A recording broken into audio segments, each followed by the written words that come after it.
बिस्मिल्लाहिर्रहमानिर्रहीम। अस्सलाम वालेकुम डियर स्टूडेंट्स, कैसे हैं आप? ठीक हैं? होपफुली आप ठीक होंगे। आज हम एक नई वीडियो के साथ हाजिर हैं और आज का हमारा जो टॉपिक है वो है कंपाउंड्स।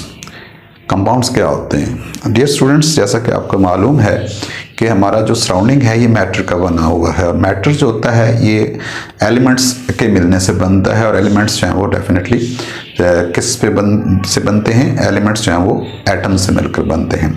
अब जो एलिमेंट्स हैं ये जब कंबाइन होते हैं तो मैटर बनाते हैं और एलिमेंट्स जब कंबाइन होते हैं तो इसका मतलब ये हुआ कि वो मिलकर क्या बनाते हैं? कंपाउंड्स बनाते हैं। कंपाउंड से आगे फिर मैटर बनता है। ठीक है, ये हमारे सराउंडिंग में जितनी चीज़ें हैं मोस्टली ये हमारे पास मैटर है और मैटर जो है वो बेसिकली कंपाउंड्स और मॉलिक्यूल्स इन चीज़ों पर मुश्तमिल होता है। डियर स्टूडेंट्स, याद रखिएगा कंपाउंड है क्या, इसकी डेफिनेशन क्या है। तो हम इसकी डेफिनेशन को सबसे पहले देखते हैं। कंपाउंड जो है वो it is a substance made up of two or more elements chemically combined together in a fix ratio by mass. यानी मैटर जो है कंपाउंड ऐसी शय है जो दो या दो से ज़्यादा एलिमेंट्स के केमिकली जो है वो रिएक्शंस के ज़रिए आपस में कंबाइन होने से बनती है। और वो एलिमेंट्स जो होते हैं वो आपस में एक दूसरे के साथ कंबाइन होते हैं और कंबाइन होते हैं तो उनके दरमियान जो है वो उनके जो मैसेज होते हैं उन मैसेज का एक रेशो जो है वो फिक्स जो है वो होता है जिससे वो कंबाइन होते हैं।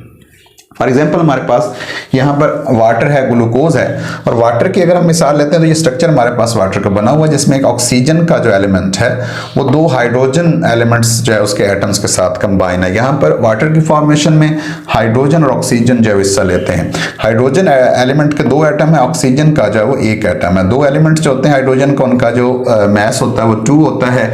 आमतौर पर ऑक्सीजन का जो है वो एक एटम जो है उसका मैस 16 होता है। अगर हम इसकी रेशो निकालें तो ये 1:8 बनती है। 1:8 जो है इससे जब भी हाइड्रोजन और ऑक्सीजन आपस में कंबाइन होते हैं तो they always form water. Similarly in other example carbon and oxygen usually combine to form carbon dioxide and the mass of the carbon is 12 and mass of two oxygen atom is 32।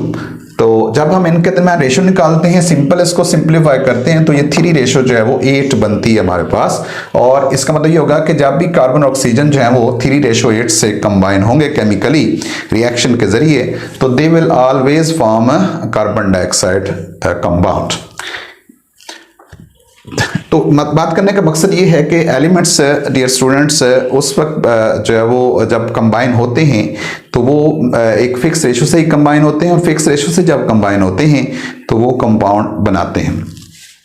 अब जो compound है हमारे पास उसकी बहुत सारी characteristics होती हैं तो यहाँ पर हम कंपाउंड के चंद कैरेक्टरिस्टिक्स को डिस्कस कर लेते हैं।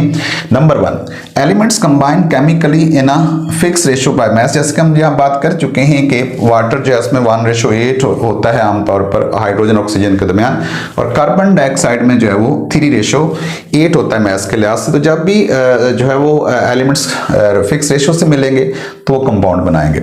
Elements lose their properties. याद रखिएगा एलिमेंट्स जब सेपरेट होते हैं, आइसोलेटेड फॉर्म में होते हैं तो उनकी और प्रॉपर्टीज होती हैं, लेकिन जब वो कंबाइन होते हैं केमिकली तो उनकी जो प्रॉपर्टीज हैं वो चेंज हो जाती हैं और एक नया कंपाउंड वजूद में आता है जिसकी प्रॉपर्टीज जो होती हैं वो आमतौर पर उन कॉन्स्टिट्यूएंट एलिमेंट से टोटली इंटायरली डिफरेंट होती है। मिसाल के तौर पर हाइड्रोजन और ऑक्सीजन जब वाटर फॉर्मेशन में हिस्सा लेते हैं तो हाइड्रोजन और ऑक्सीजन जो है ये नॉन मेटल्स हैं, लेकिन जब ये दोनों मिल जाएंगे तो इनकी नॉन मेटेलिक कैरेक्टर जो है वो खत्म हो जाएगा और वाटर जो है फॉर्मेशन हो जाएगी, कंपाउंड बन जाएगा और जिसकी प्रॉपर्टीज जो होगी वो हाइड्रोजन ऑक्सीजन दोनों से डिफरेंट होंगी। थर्ड जो बात है वो ये है कि it can not be broken down by simple physical method. आम तरीकों से जो आम सेपरेशन में टेक्निक्स होती हैं, क्रिस्टलाइजेशन है, फिल्ट्रेशन है, इन तरीकों के ज़रिए जो है वो मैग्नेटिक सेपरेशन, इन तरीकों से हम आम तौर पर जो कंपाउंड के एलिमेंट्स होते हैं डियर स्टूडेंट्स उनको हम अलग नहीं कर सकते हैं। इनको अलग करने के लिए जो है वो ख़ास केमिकल मेथड्स की ज़रूरत होती है। नेक्स्ट बात यह है कि it has a chemical formula. जब भी कोई कंपाउंड हम लिखेंगे तो उसका केमिकल फार्मूला होगा, फार्मूले से उसको रिप्रेजेंट किया जाएगा। जैसे वाटर जो है उसका फार्मूला H2O है और इसी तरह बाकी जो कंपाउंड्स हैं ग्लूकोज है C6 है H12O6 है, तो इनके केमिकल फार्मूले होते हैं। It has a fix melting and boiling point. Compound जो होता है इसका मेल्टिंग और बॉइलिंग पॉइंट फिक्स होता है। जैसे वाटर हमारे पास एग्जाम्पल के तौर पर इसका जो मेल्टिंग पॉइंट है वो 0 सेल्सियस है और इसका जो बॉइलिंग पॉइंट है वो 100 सेल्सियस होता है। तो तमाम कंपाउंड्स के इसी तरह fix melting and boiling points होते हैं। Compound are always homogeneous. Compound जो होते हैं इनमें जब भी एलिमेंट्स कंबाइन होते हैं तो वो होमोजेनसली कंबाइन होते हैं, मींस के वो जो है वो अलग नेकेड आई से उनको देखना मुश्किल होता है क्यों, और वो अच्छी तरह जो एक दूसरे में मिक्स हो जाते हैं। होमोजेनस मिक्सचर वो होता है जिसमें कॉन्स्टिट्यूएंट जो होते हैं वो अलग नजर नहीं आते हैं।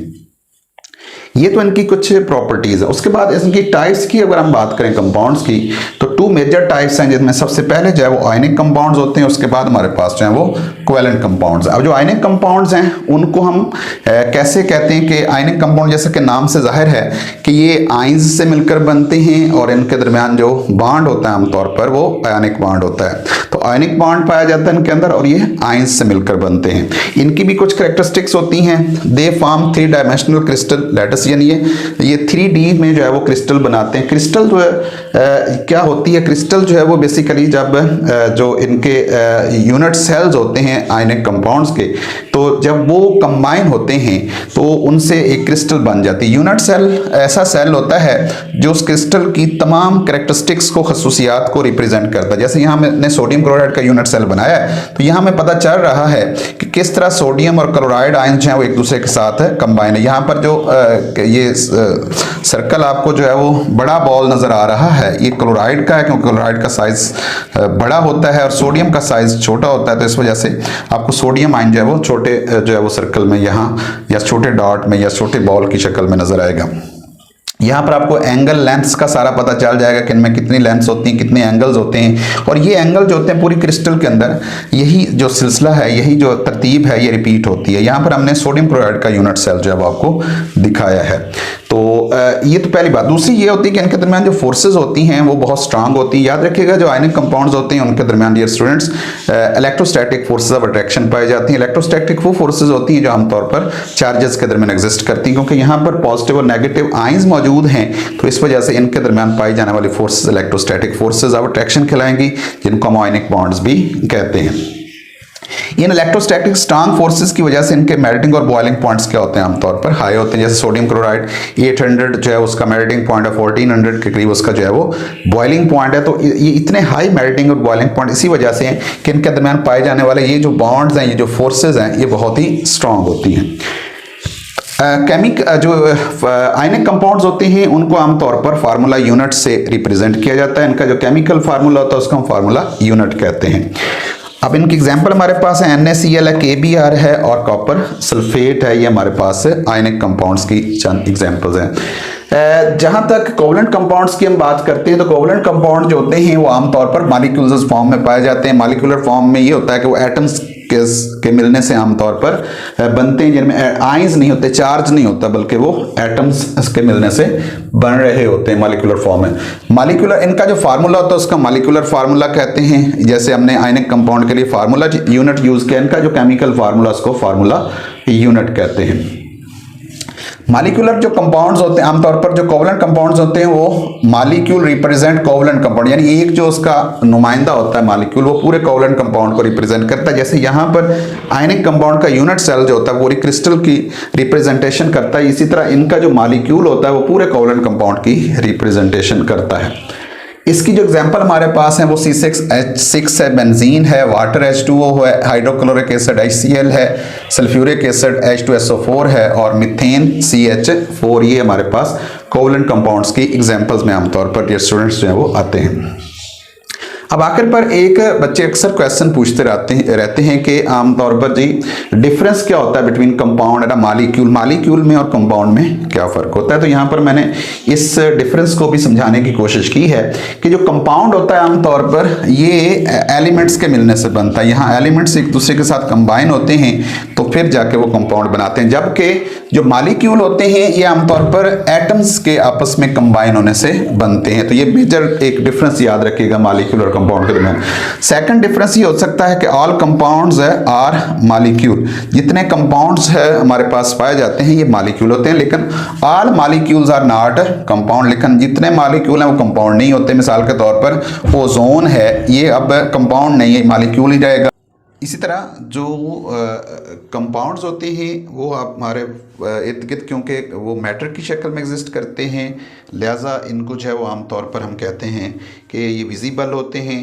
जबकि जो मालिक्यूल्स होते हैं आमतौर पर इनमें बॉन्ड्स पाए जाते हैं, इनके अंदर जो है वो आयनिक कोवलेंट और इस तरह के कोऑर्डिनेट कोवलेंट बॉन्ड पाए जाते हैं। इस वजह से ये आमतौर पर इनविजिबल होते हैं, माइक्रोस्कोप होते हैं ज़्यादातर। जैसा कि मैंने मिसाल दी है, ओजोन है, हाइड्रोजन है, और इस तरह जो वाटर क्योंकि हमें नज़र आता है, सोडियम क्लोराइड हम उसको देख सकते हैं, लिहाजा ये ज़्यादातर विजिबल होते हैं, और जो मालिक्यूल हैं ये ज़्यादातर इनविजिबल होते हैं। तो डियर स्टूडेंट, होपफुली आपको जो है वो आज का जो कंसेप्ट है वो कंपाउंड के बारे में, कंपाउंड क्या होता है, उसके क्या होते हैं, और उसके जो आयनिक कंपाउंड्स हैं उनकी क्या करैक्टरिस्टिक्स होती हैं, और इसी तरह जो कोवलेंट कंपाउंड्स हैं इनके क्या करैक्टरिस्टिक्स होते हैं, और डिफरेंस क्या होता है कंपाउंड और मॉलिक्यूल के दरमियान।